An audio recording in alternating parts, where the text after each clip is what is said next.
necessarily worried about keeping them dry because that mixed chance is very slight. We'll see 30s for the evening, 30 overnight, and temperatures back to the upper 40s for your Wednesday.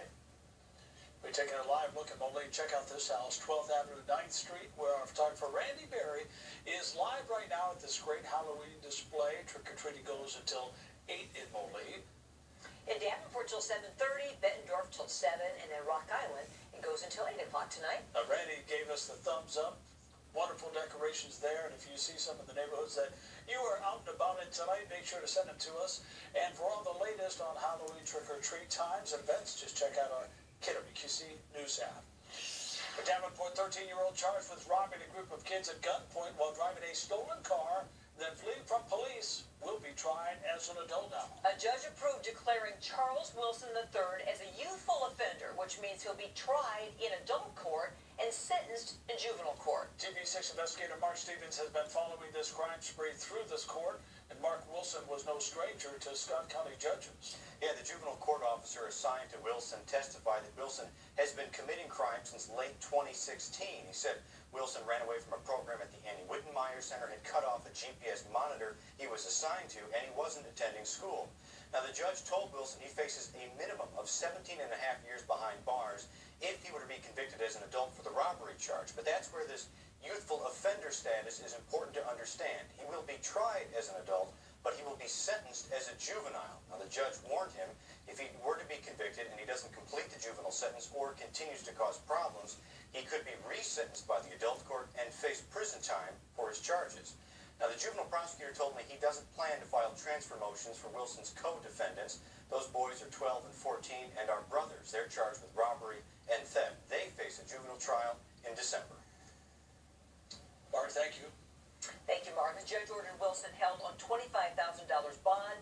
His adult court hearings begin on Friday. Before you take up your bite there, Mark, after 5 years, Mark's been doing some incredible investigative reporting, has grown so much as a journalist, and he will be moving on to a much bigger market to take those skills to the next level. Salt Lake City for Mark. We're going to miss you a lot, Mark Stevens. Thank you guys, too. On and off the air, it's been a pleasure, Mark. Thank you. Thank you, Mark. Scott County is highlighting a new space for its juvenile diversion programs. Officials say it's a new approach to treating young offenders instead of simply locking them up.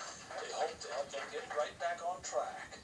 They can come to a program where they'll be offered counseling as well as an opportunity to do community service out in the community and various other structured activities that will work to help them create new patterns of thought as well as more positive behavior.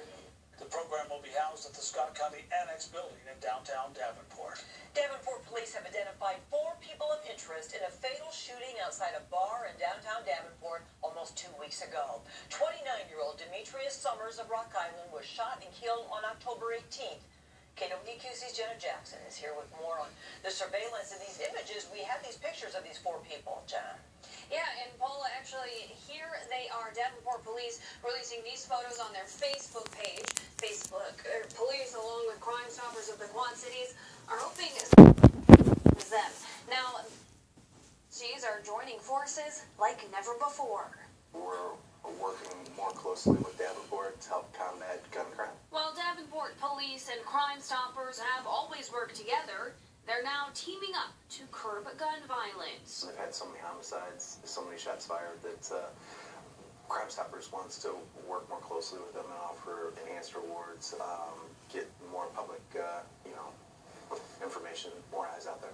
Police today releasing 4 images of people of interest in the recent fatal shooting outside the Dam View Inn downtown. Davenport Police Department and Crime Stoppers are asking for the community to take a look at these images and see if anybody can identify them. Police hoping Crime Stoppers' success in the past will lead to convictions in this case. The program is successful, and it's only because of the public's help that it is successful. Ultimately, Davenport Police and Crime Stoppers have one goal: to make the community safer.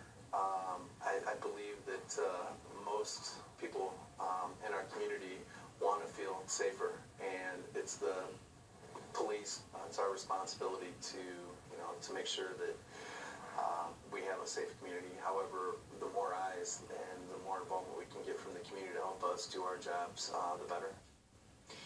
Crime Stoppers is offering up to $1,000 reward if you have information about these suspects. Paula. Jenna, thank you. Now, for more information on this case and Crime Stoppers of the Quad Cities, head to our Cato with QC News app. Davenport Police investigating business break-ins too. KQC Shelby Shepard continues our team coverage of this tonight. Shelby, what do you have? Gary, the stores are less than a mile apart, according to Davenport Police.